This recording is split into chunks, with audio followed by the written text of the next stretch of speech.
Hi, it's Carol again.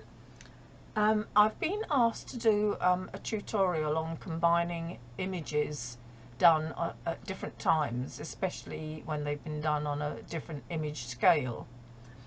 Um, Going back to just images that are done at different times, if you've used the same equipment, it's a lot more straightforward.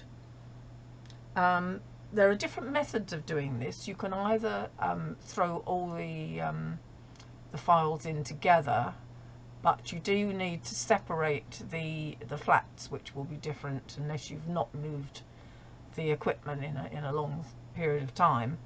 And there are some software that will give you a separate tab for separate flats and things.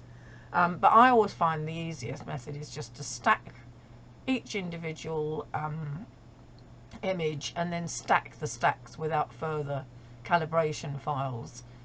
And that works just fine. But of course, that only works if you've used the same equipment. You can also just stack the masters together, even ones that have been processed, although it does work better if you've stacked them together unprocessed first. But this doesn't work if you've done images on a different scale. So last year I did the Shark Nebula with a William Optics scope from a Bortle 4 location, and I only managed to get an hour and 40 minutes on it. This is it. And I've been promising myself I'd go back and get some more data. But trying to get it orientated the second time exactly the same, isn't always easy. But earlier this week I went to the same campsite, and this time I imaged the shark together with the anglerfish using a Samyang lens, and obviously the scale is vastly different, but of course I've got more hope of merging the orientation of the shark image together with it being a wider field of view. But of course, you've got to scale this one down up to the larger size, I beg your pardon, to make it work. So how do you do this? Well, I've saved both the files in a folder. So I've got both the fish nebula in here, and I've got the shark nebula in here.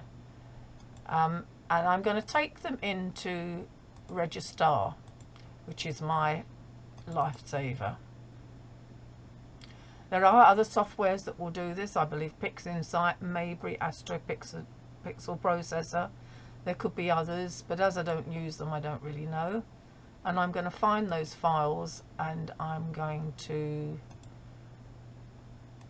put this in a special file for the tutorials, Sharks Over 2 Years. So I'm clicking on both those and opening them in Registar.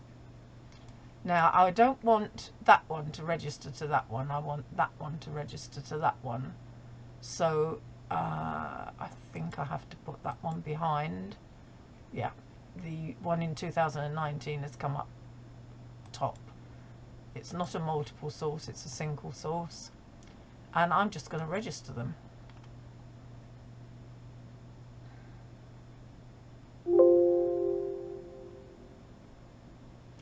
It's telling me that one of the images is going to be very huge. Do I want to create it? Well, yes, I do. I could have done a crop, but so you can see now how Registar is lining them up together. So there was an angle of orientation between the two of them. But of course, I have that larger image more than covers the area which was in the William Optics image. A bit of luck, there's nothing to be cut off at the corner. And I'm now going to go to the crop tool, because that will crop the larger image so it exactly fits the smaller image. All open images in the current image group to match. So now you can see that image done with the camera lens has been cut right down. So I'm going to shut that, but I'm going to save it because it's been registered and cropped. Save. And then this one doesn't need to be saved, and this one doesn't need to be saved, or that one. And we're going to go back into Photoshop, and now if we open the shark that was done last year, and we open the one that was registered and cropped, you'll see that they exactly fit each other. Select all, copy, paste. So you can see they actually fit each other, and we've got to find a way of combining them so it doesn't look too really ghastly. So I'm going to remove that image and go back to this one. And what I'm going to do is I'm going to remove all the stars out of this, because we've got the stars in this one and they blown up. They look pretty ugly from that small camera lens image. So what I'm going to use for that is I've got I think it's Annie's Actions, opened Actions, window Actions. I'm going to, there's Annie's Actions there, and reduce star size, remove stars. Again, there's other software that will do that for you. I've got a thing called Straton, which is free, and the only trouble with that, it'll only do mono, so you have to split all your filters and do them one at a time and then recombine them, which is a bit laborious. So I'm clicking on there to remove the stars.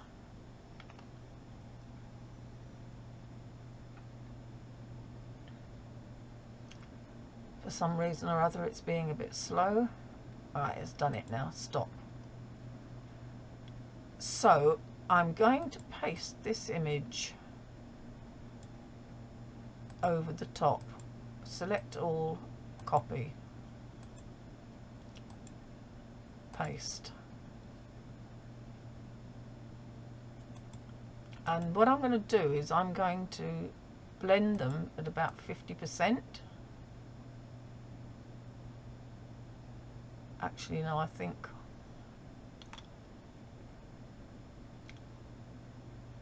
%50 is probably about right.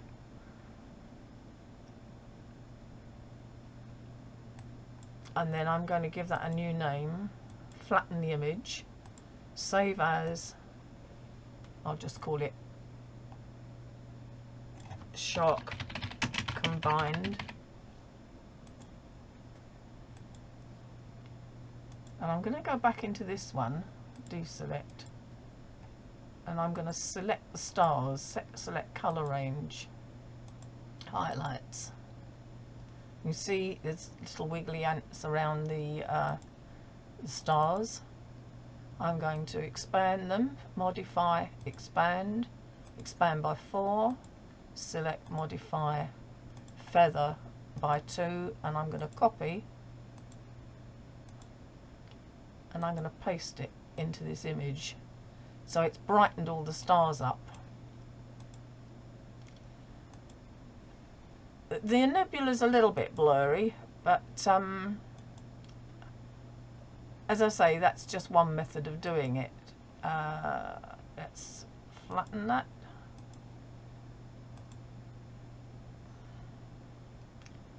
And there we have the image. I'm going to do something with these stars because they look a bit horrible, just to improve them a little bit.